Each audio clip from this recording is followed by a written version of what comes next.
जय गुरुदेव, जय माता जी, जय गायत्री माता। गुरुदेव माता जी और गायत्री माता जी की सूक्ष्म उपस्थिति में आगे श्रीमद् भागवतम में वर्णित है। शील सूत गोस्वामी ने कहा, जब द्रौपदी ने अश्वत्थामा को देखा जो पशु की भांति रस्सियों के से बंधा था और अत्यंत घृणित हत्या का कृत्य करने के कारण चुप था, अपने स्त्री स्वभाववश तथा स्वभाव में से उत्तम एवं भ्रद होने के कारण उसने ब्राह्मण रूप में उसके प्रति सम्मान व्यक्त किया। अश्वत्थामा की भर्त्सना स्वयं श्री भगवान कर चुके थे और अर्जुन ने उसके साथ ब्राह्मण या गुरुपुत्र के समान नहीं अपितु अपराधी जैसा बर्ताव किया था। लेकिन जब उसे श्रीमती द्रौपदी के समक्ष लाया गया तो अपने पुत्रों की हत्या से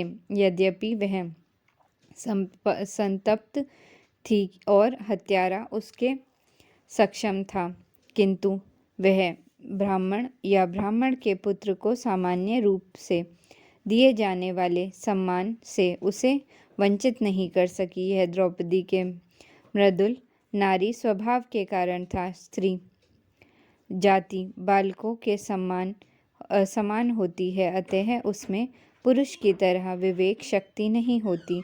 अश्वत्थामा ने अपने आप को द्रोणाचार्य या ब्राह्मण के पुत्र रूप में अयोग्य सिद्ध कर दिया था और इस कारण से भगवान श्री कृष्ण जैसे सर्वश्रेष्ठ प्रामाणिक प्राधिकारी ने उसकी भर्त्सना की थी, लेकिन एक मृदु स्त्री ब्राह्मण के प्रति अपने स्वाभाविक सौजन्य को नहीं त्याग पाई। आज भी हिंदू परिवार ने नारियां ब्राह्मण के प्रति समुचित आदर प्रदर्शित करती हैं, चाहे वह कितनी ही पतित और ब्रह्मबंधु क्यों न हो। लेकिन अब पुरुष वर्ग ऐसे ब्रह्मबंधु के प्रति विरोध करने लगे हैं, तो उत्तम ब्राह्मण कुलों में जन्म तो लेते हैं, लेकिन जिसके कार्य शूद्रों से भी अधम होते हैं। इस श्लोक में एक विशिष्ट शब्द वाम स्वभावा प्रयुक्त हुआ है, जिसका अर्थ है स्वभाव से मृदु तथा भ्रद पुरुष या स्त्री कोई भी बात सरलता से स्वीकार कर लेते हैं, लेकिन औसत बुद्धि का पुरुष ऐसा नहीं कर पाता। लेकिन हमें केवल भ्रद बनने के उद्देश्य से अपनी तर्क तथा विवेक शक्ति नहीं खो देनी चाहिए। मनुष्य में किसी भी बात का उसके गुणों के अनुसार निर्णय करने हेतु अच्छी विवेक शक्ति होनी चाहिए। हमें मृदु स्त्री स्वभाव का अनुकरण नहीं करना चाहिए और इस प्रकार जो प्रामाणिक वास्तविक नहीं है उसे स्वीकार नहीं कर लेना चाहिए। भले ही उत्तम स्वभाव की स्त्री अश्वत्थामा का सम्मान करे, लेकिन इसका अर्थ यह नहीं होता कि वह सच्चे ब्राह्मण जैसा उत्तम है। वह अश्वत्थामा का इस प्रकार रस्सियों से बांधा जाना सह न सकी और भगवत परायण स्त्री होने के कारण उसने कहा, इसे छोड़ दो क्योंकि यह ब्राह्मण है, हमारा गुरु है। ज्यों ही अश्वत्थामा को द्रौपदी के समक्ष लाया गया तो उसे यह लगा कि एक ब्राह्मण को अपराधी की तरह बंदी बनाकर उस अवस्था में उसके समक्ष लाया जाए, विशेष रूप से तब जबकि वह ब्राह्मण उनके गुरु का पुत्र था। अर्जुन ने यह भली भांति जानते हुए अश्वत्थामा को बंदी बनाया था कि वह द्रोणाचार्य का पुत्र है। भगवान श्री कृष्ण भी यह जानते थे, किंतु उन दोनों ने इस पर विचार न करते हुए कि वह ब्राह्मण पुत्र है, उस हत्यारे की भर्त्सना की।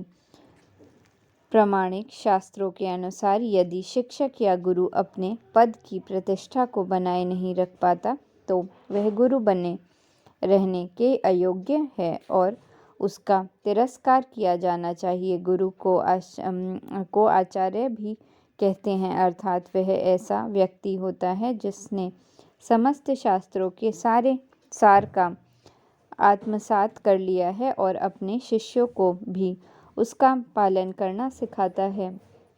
अश्वत्थामा ब्राह्मण या गुरु का कर्तव्य निर्वहन करने में असफल रहा, अतएव ब्राह्मण के उच्च पद से उसका तिरस्कार होना उचित था। इस दृष्टि से भगवान श्री कृष्ण तथा अर्जुन दोनों द्वारा अश्वत्थामा की भर्त्सना उचित थी। लेकिन द्रौपदी जैसी उत्तम स्त्री के लिए यह विषय शास्त्रीय न होकर प्रथा का प्रश्न था। प्रथानुसार अश्वत्थामा को उसके पिता जैसा सम्मान प्रदान किया जाना था, जिसका कारण यह है कि लोग भावुकता के कारण ब्राह्मण के पुत्र को भी वास्तविक ब्राह्मण स्वीकार कर लेते हैं, लेकिन वास्तविकता इससे भिन्न होती है। ब्राह्मण का सम्मान उसकी योग्यता के कारण होता है, केवल ब्राह्मण पुत्र होने से नहीं। लेकिन इन सब के बावजूद द्रौपदी ने इच्छा व्यक्त की कि अश्वत्थामा को तुरंत मुक्त कर दिया जाए और यह उसकी सद्भावना ही कही जाएगी। इसका अर्थ यह हुआ कि भगवत भक्त को स्वयं कितने ही कष्ट क्यों न सहने पड़े, फिर भी वह अन्य व्यक्तियों के प्रति, यहाँ तक कि शत्रु के प्रति भी कठोर नहीं होता। ये लक्षण है श्री भगवान के शुद्ध भक्त के। यह द्रोणाचार्य की कृपा थी कि अपने धनुष बाण चलाने की विद्या तथा शास्त्रों को वश में करने की गुप्त कला सीखी। धनुर्वेद या सैन्य विज्ञान की शिक्षा द्रोणाचार्य द्वारा दी जाती थी, जिसमें वैदिक मंत्रों द्वारा शास्त्रों को चलाने तथा रोकने के रहस्य सम्मिलित होते थे। स्थूल सैन्य विज्ञान भौतिक अस्त्रों पर आश्रित है, लेकिन इस कला से भी सूक्ष्म कला है। वैदिक मंत्रों से शिक्त बाणों को चलाना, जो मशीन गनों या परमाणु बम जैसे स्थूल भौतिक शास्त्रों की अपेक्षा अधिक प्रभावशाली होते हैं। यह नियंत्रण वैदिक मंत्रों या ध्वनि के दिव्य विज्ञान द्वारा किया जाता है। रामायण में कहा गया है कि भगवान श्री राम के पिता महाराज दशरथ केवल ध्वनि से बाणों का नियंत्रण करते थे। वे मात्र ध्वनि सुनकर वस्तु को देखे बिना लक्ष्य को भेद सकते थे। अतएव यह आजकल प्रयुक्त होने वाले स्थूल भौतिक सैन्य हथियारों से कहीं सूक्ष्म सैन्य विज्ञान है। अर्जुन को इसकी शिक्षा दी गई थी। अतएव द्रौपदी चाहती थी कि अर्जुन इस समस्त लोभों के लिए द्रोणाचार्य के प्रति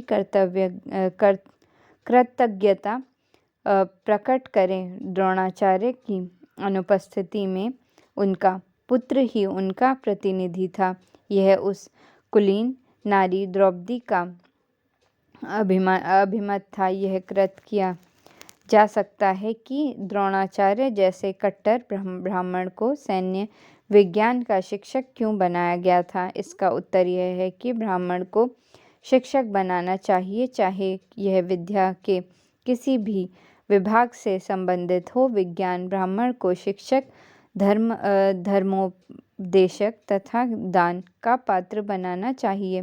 प्रामाणिक ब्राह्मण ऐसे व्यवसाय ग्रहण करने हेतु अधिकृत हैं। अपने पुत्र द्वारा प्रतिनिधित्व किए जाने के कारण द्रोणाचार्य अब भी निश्चित रूप से विद्वान हैं। उनकी पुत्री कृपि सती नहीं हुई, क्योंकि वे पुत्रवती थी। जय गुरुदेव, जय माता जी, जय गायत्री माता।